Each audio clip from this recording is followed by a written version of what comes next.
ಅಡ್ಡಿಲ್ಲ ಬಂತ ನಾ ಇವಾಗ ಸಿಕ್ಕಿದ್ದೇನೆ. ನೀವು ಅಲ್ಲಿ ರಾಜೇಶ್ ಅಂಗಡಿ ಕೊಡ್ರಿ. ಹಾಂ ಗ್ರಾಮನ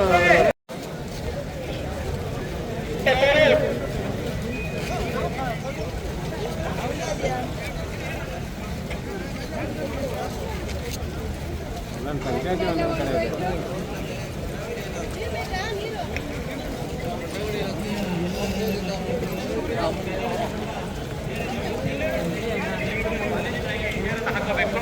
ಏನ್ ಮಾಡ್ತಾರಂತ ಗೊತ್ತಿಲ್ಲ. 34ನೇ ವರ್ಷ ಹೋರಾಟದಲ್ಲಿ ನಿಮ್ಮ ಜೊತೆಯಲ್ಲಿ 13,000 ಅರ್ಜಿಯನ್ನು ಕೊಟ್ಟಿದ್ದಾರೆ ಈ ಸರ್ಕಾರದವರು. ಅರಣ್ಯವಾಸಿಗಳ GPS ಸರ್ಬಾದಾಗ ಇಡೀ ಜಿಲ್ಲೆಯಲ್ಲಿ 36,000 ಕುಟುಂಬಗಳ GPS ಉಚಿತವಾಗಿ ಮಾಡಿದ್ದೇವೆ ಅಲ್ವಾ? ಉಚಿತವಾಗಿ ಮಾಡಿದ್ದೇವೆ. ಹಾಗಾಗಿ ನಾವು ರಾಜ್ಯ ಸರ್ಕಾರ ಕೇಳೋದಂದ್ರೆ ಜನರು ಆಗಬಾರದು, ಜನರಿಗೆ ಸಮಸ್ಯೆಗಳಾಗಬಾರದು, ಜನರಿಗೆ ಭೂಮಿ ಹಾಕಬೇಕು. ನೀವು ಮುತುವರ್ಜಿ ವಹಿಸಿ ಸುಪ್ರೀಂ ಕೋರ್ಟ್ ನಲ್ಲಿ ಏನು ತಿದ್ದುಪಡಿ ಹಾಕಿದ್ರೋ ಅದನ್ನ ಅಫಿಡವಿಟ್ ಹಾಕಬೇಕು ಅಂತ ಕೇಳ್ಕೊತಾ ಇದ್ದೇನೆ. ಅದೇ ರೀತಿಯಾಗಿ ಕೇಂದ್ರ ಸರ್ಕಾರಗಳು ನಾವು ಒತ್ತಾಯ ಮಾಡೋದೇನಂದ್ರೆ, ನೀವು ಶ್ರೀಮಂತರ ಎಕರೆಯನ್ನ 16,000 ಗಿಡ ಮರಗಳನ್ನ ₹1 ದಾನ ಮಾಡಿದ್ದಾರೆ ಕೇಂದ್ರ ಸರ್ಕಾರ. ಏನ್ ಹೇಳಿ?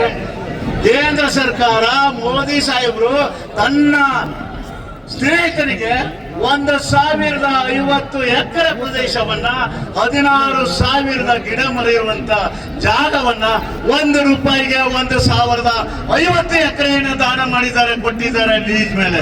ನಾನಿವತ್ತು ಕೇಂದ್ರ ಸರ್ಕಾರಕ್ಕೆ ಕೇಳ್ತೇನೆ, ಪದೇ ಪದೇ ನಮ್ಮ ಸಂಸದರು ಹೇಳ್ತಾರೆ ಮುಗ್ಧರು ಅರಣ್ಯವಾಸಿಗಳು, ಅದೇ ಆ ಮುಗ್ಧರು ಅವರನ್ನ ದುರುಪಯೋಗ ಆಗ್ತದೆ ಹೇಳೋ ಬಗ್ಗೆ ಮಾತುಗಳಲ್ಲಿ ಹೇಳ್ತಾ ಇದ್ದಾರೆ. 30 ವರ್ಷಗಳಾದ್ರೂ ಓಟ್ ತಗೊಂಡು ನಿಮ್ಗೆ ದುರುಪಯೋಗ ಮಾಡಿದವರು ಯಾರು ಅಂತ ಅವ್ರಿಗೆ ಇವತ್ತೂ ಗೊತ್ತಿಲ್ಲ. ಅವರಿಗೆ ಹೌದಲ್ಲ? ಇವತ್ತು ಗೊತ್ತಿಲ್ಲ. ಹಾಗಾಗಿ ನಾನೇ ಹೇಳ್ತಿದ್ದೇನೆ, ನಮ್ಮ ಅರಣ್ಯವಾಸಿಗಳು ಅದಾನಿಗೆ ನೀವೇನು ಕೊಟ್ಟಿದ್ದಲ್ಲ ₹1ಗಲ್ಲ, ನಾವು ₹1,000 ಕೊಡ್ತೇವೆ, ನಮಗೆ ನೀವು ಭೂಮಿ ಕೊಡಿ ಅಂತ ₹1,000 ಕೊಡ್ತೇವೆ. ಇದೇನು ಸ್ವಾಮಿ ಇದು ನೀತಿ? ಹಾಗಾಗಿ ನಾವು ಚರ್ಚೆಯಿಂದ ತಿರಸ್ಕಾರವಾದ ಸಮಿತಿಯಲ್ಲಿ ಪುನರ್ ಪರಿಶೀಲಿಸಬೇಕು ಅಂತ ಆದೇಶ ಮಾಡಿತ್ತು. ಮಾಡಿತಾ ಇಲ್ವಾ? ಕೇಂದ್ರ ಸರ್ಕಾರ ಮಾರ್ಗದರ್ಶನ ಕೊಟ್ಟಿತ್ತಾ ಇಲ್ವಾ? ಇದು ಯಾವುದನ್ನ ಲೆಕ್ಕಲ್ಲ. ಬೆಂಬಲದಿಂದ ಸುಪ್ರೀಂ ಕೋರ್ಟ್ ನಲ್ಲಿ ಕರ್ನಾಟಕ ಸರ್ಕಾರದ ಮುಖ್ಯ ಕಾರ್ಯದರ್ಶಿಗಳ ವಿರುದ್ಧ ಕಂಟೆಂಪ್ಟ್ ಆಫ್ ಕೋರ್ಟ್ ಅನ್ನು ನಾವು ಚಾಲೆಂಜ್ ಮಾಡ್ತೇವೆ. ಅರಣ್ಯವಾಸಿಗಳು ಶಕ್ತಿ ಇದೆ, ಅರಣ್ಯವಾಸಿಗಳಿಗೆ ಹೋರಾಟಕ್ಕೆ ಹೆಚ್ಚಿದೆ.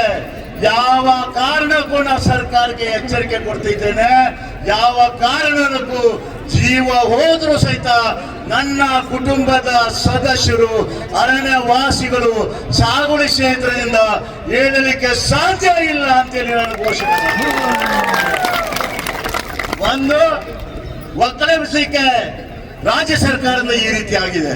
ಹಾಗಾಗಿ ರಾಜ್ಯ ಸರ್ಕಾರಕ್ಕೆ 5 ದಿನಗಳ ಒಂದು ಗಡುವನ್ನು ಕೊಡ್ತೇವೆ.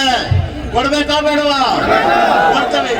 ಸುಪ್ರೀಂ ಕೋರ್ಟ್ ನಲ್ಲಿ ತಿರಸ್ಕಾರ ಆಗಿದೆ ಅಂತ ಏನು ಕಾನೂನು ಬಾಹಿರವಾಗಿ ಸುಳ್ಳು ಕಾನೂನು ವ್ಯತಿರಿಕ್ತವಾಗಿ ಏನು ಆದೇಶವನ್ನ ಚೀಫ್ ಸೆಕ್ರೆಟರಿ ಏನ್ ಕೇಂದ್ರ ಸರ್ಕಾರಕ್ಕೆ ಸುಪ್ರೀಂ ಕಳಿಸಿದಾರೋ ಅದನ್ನ ರಾಜ್ಯ ಸರ್ಕಾರ ತಿದ್ದುಪಡಿ ಪ್ರಮಾಣ ಪತ್ರ ಅಫಿಡವಿಟ್ ಹಾಕಿ ನಿಮ್ಮೆಲ್ಲರ ಆದೇಶವನ್ನ ರದ್ದು ಮಾಡಬೇಕು ಅಂತ ರಾಜ್ಯ ಸರ್ಕಾರಕ್ಕೆ ಕೇಳ್ತಿದ್ದಾರೆ.